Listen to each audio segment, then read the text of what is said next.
যেতে যেতে পথে শেয়ালের লেজে আগুন ধরিয়ে দিয়েছে। হে হে। অনেকদিন আগের কথা। একটি চালাক শিয়াল খাবারের খোঁজে জঙ্গলে বের হয়। আর সেই চালাক শিয়ালটি জঙ্গলে খাবার খুঁজতে খুঁজতে এদিকে ওদিকে ঘুরতে ঘুরতে সে তার সামনে একটি মুরগির বাসা দেখতে পায়। এই দেখে শিয়ালটা অনেক অবাক হয়ে বলে, আরে আরে, আমি তো ডিম শুদ্ধ একটা মুরগির বাসা পেয়ে গেছি। ওহো, বাসায় দেখি মুরগির চারটা ডিম আছে। হে হে হে হে। হাট্টিমা টিম টিম, দেরি না করে এই ডিমগুলো তাড়াতাড়ি সাবার করে দে। সেই দুষ্ট পাজি শিয়ালটি একথা বলে কোনো দেরি না করে সেই ডিমগুলো খেয়ে ফেলে। ডিমগুলো খেয়ে শিয়ালটা যখন চলে যাবে ঠিক তখনই মুরগি আর মোরগ বাড়ি ফিরে আসে। আর তারা দুজন সেই দুষ্ট পাজি শিয়ালকে পালিয়ে যেতে দেখে। এই দেখে মা মুরগিটা বলে, আরে আরে, আমার কি পোড়া কপাল! ওই পাজি শিয়ালটা আমার ডিমগুলো সব খেয়ে নিল। হায় হায়! মুরগির কথা শুনে মোরগ বলে, এই শিয়ালটা অনেক বদমাশ। ডিমগুলো যতই লুকিয়ে রাখি না কেন, এই বজ্জাত শিয়ালটা ঠিকই খুঁজে বের করে আর আমাদের ডিমগুলো খেয়ে নেয়। এবার আমরা আমাদের ডিম বাঁচানোর জন্য একটা বুদ্ধি বের করব। আমরা এমন কি করব? তুমি আমার কথা মন দিয়ে শোনো গিন্নি। তারপর মোরগের কথা মতো মুরগি মোরগের পিছু পিছু সেই গডজিলার গুহার কাছে যায়। আর গডজিলার গুহার পাশে গিয়ে মোরগ একটি নতুন বাসা তৈরি করে। মুরগি সেই বাসায় আবার নতুন করে ডিম পাড়ে। তো যতই দূরে যাক না কেন, সেই দুষ্ট পাজি শিয়ালের নাকের কাছে ডিমের ঘ্রাণ ঠিকই চলে যায়। সেই গন্ধ সুখে সুখে দুষ্ট পাজি শিয়াল সেই ডিমের কাছে চলে যায়। আর সেখানে গিয়ে সেই দুষ্ট পাজি শিয়াল দেখে যে বড় বড় 4টা ডিম আছে। এই দেখে দুষ্ট পাজি শিয়াল খুব খুশি হয়ে বলে, ওরে বাবা রে, এত বড় বড় ডিম! এগুলো কার ডিম? হাতির ডিম নাকি ঘোড়ার ডিম? আচ্ছা, যাই হোক না কেন, আগে ডিমগুলো খেয়ে নি। আমার মনে হয় এই ডিমগুলো খেতে অনেক মজা হবে। হাট্টিমা টিম টিম, আহা মজা মজার ডিম! হাট্টিমা টিম টিম, আমি খাবো এই ডিম। আরে হলুদ সবুজ কালো লাল, আজকে আমি মালামাল। তখন সেই মোরগ আর মুরগি পাশে থাকা গাছের উপরে দাঁড়িয়ে দেখছিল। তখন মোরগকে মুরগি বলে, ওই দেখো, শিয়ালটা আবার চলে এসেছে। এই, আওয়াজ করো না, চুপচাপ দেখে যাও। এত বড় ডিম এখানে বসে খাওয়াটা ঠিক হবে না। একটা কাজ করা যায়, সব ডিমগুলো নিয়ে আমি জঙ্গলের একদম শেষে চলে যাই। এরপর সেই দুষ্ট পাজি শিয়াল সেই 4টা ডিমকে শিয়াল ঝুড়িতে করে নিয়ে জঙ্গলের ভিতরে চলে যায়। আর সে একটি ঝোপের আড়ালে বসে পড়ে। তখনই গডজিলা সেখানে চলে আসে। আর গডজিলাটা তার গুহায় এসে তার নিজের ডিমগুলো খুঁজে পায় না।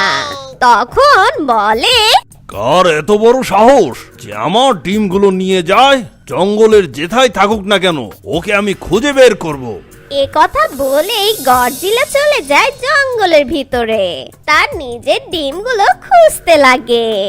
আর কিছু দূর যেতে না যেতেই গডজিলা শিয়ালের আওয়াজ শুনতে পায়। হাট্টিমা টিম টিম, আমি খাবো এই ডিম।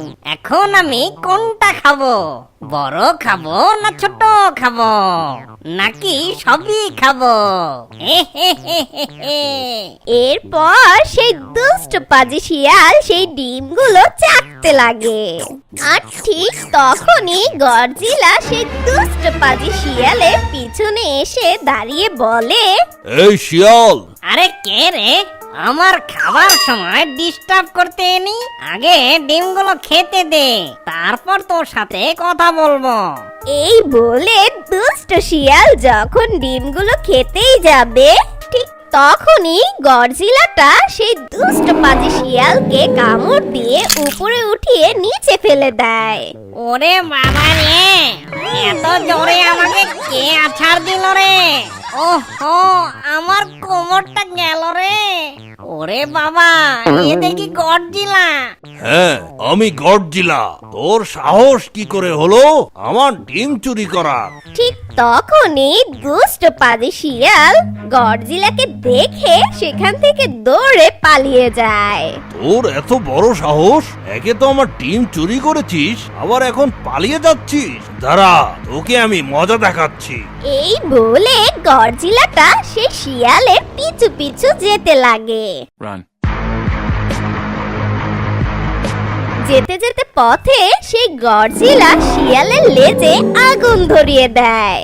আর তখনই শিয়ালটা দাঁড়িয়ে বলে, ওরে বাবা রে, কে কোথায় আছিস? আমাকে বাঁচা, আমার লেজে আগুন লাগিয়ে দিয়েছে। এই বলে সেই দুষ্ট পাজি শিয়ালটা সেখান থেকে দৌড়ে পালিয়ে যায়। আর মোরগ মুরগি সেখানে দাঁড়িয়ে দাঁড়িয়ে সবটা দেখছিল। মোরগটা তখন ছন্দে ছন্দে বলে, যেতে যেতে পথে শেয়ালের লেজে আগুন ধরিয়ে দিয়েছে। হে হে। আর ওই দিকে দুষ্ট পাজি শিয়াল জঙ্গল দিয়ে দৌড়াচ্ছিল আর বলছিল, ওরে বাবা রে, আগুন লাগিয়ে দিল রে, আমার তো জ্বলে গেল রে, পড়ে গেল রে, জ্বলে গেল। যখন শিয়ালটা এই বলে দৌড়াচ্ছিল, ঠিক তখন গডজিলা খুব হাসতে লাগে। এরপর সেই দুষ্ট পাজি শিয়ালটা একটি নদীর কাছে গিয়ে নিজের লেজটা সেই নদীর পানিতে ডুবায়। ওহো, জানটা ফিরে পেলাম। ওরে বাবা রে, কামড়ে দিল রে, আমাকে কে কামড়ালো রে? ওরে বাবা রে। তারপর সেই দুষ্ট শিয়াল দেখে সেটা একটা কাকড়া ছিল। আর সেই কাকড়াটা দুষ্ট পাজি শিয়ালের লেজটা খুব জোরে কামড়ে ধরে আছে। আর সেই কাকড়াটা খুব মজা পাচ্ছিল। আর এটা দেখে সেই দুষ্ট পাজি শিয়াল ব্যথায় কাতরাতে কাতরাতে বলে, আরে কামড়ানোর জন্য আমাকেই তুই পেলি নাকি? আমার তো এমনিতেই লেজ পড়ে গিয়েছিল, তার উপর আবার তুই কামড়ে দিলি। কি যে করি। ওহো, ওই দূরে একটা সারস পাখি দেখা যাচ্ছে। এই কাকড়ার থেকে রেহাই পাওয়ার জন্য আমি ওই সারস পাখির কাছে যাই। ও তারপর সেই দুষ্ট পাজি শিয়ালটা কাতরাতে কাতরাতে সেই সারসের কাছে চলে যায়। তারপর সারসকে বলে, সারস বোন, তুমি আমাকে বাঁচাও এই কাকড়ার হাত থেকে। দুষ্ট পাজি শিয়ালের এ কথা শুনে সারস বলে, কিন্তু তার বদলে আমি কি পাবো? তার বদলে আমি তোমাকে অনেক পুরস্কার দেব। ঠিক আছে, তাহলে আমি তোমার সাহায্য করছি। তারপর সেই সারস শিয়ালের লেজ থেকে সেই কাকড়াটাকে ছুঁড়ে ফেলে দেয়। এই নাও, আমি তোমাকে সাহায্য করেছি, এখন তুমি আমার পুরস্কার দাও। কি? তোর পুরস্কার? যা এখান থেকে, ভাগ বোকা সারস। এ কথা বলে দুষ্ট পাজি শিয়াল সেখান থেকে চলে যায়। আরে আরে, এই শিয়ালটা আসলে খুব দুষ্টু। আমাকে দিয়ে ও কাজটা করিয়ে নিয়েছে, কিন্তু আমাকে কোনো পুরস্কার না দিয়ে চলে গেল। আসলে এই দুষ্ট পাজি শিয়ালটা সব সময় সবাইকে খুব বিরক্ত করে। জঙ্গলের সব পাখিদের ডিমগুলো চুরি করে খেয়ে ফেলে।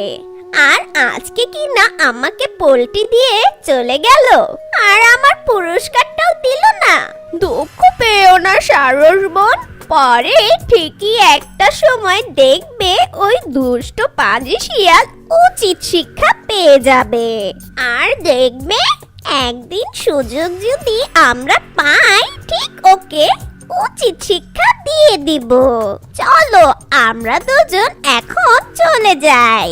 এরপর তারা দুজন সেখান থেকে চলে যায় আর তারা দুজন বুদ্ধি করতে থাকে এই দুষ্ট পাজি শিয়ালকে কিভাবে মজা চাকানো যায়।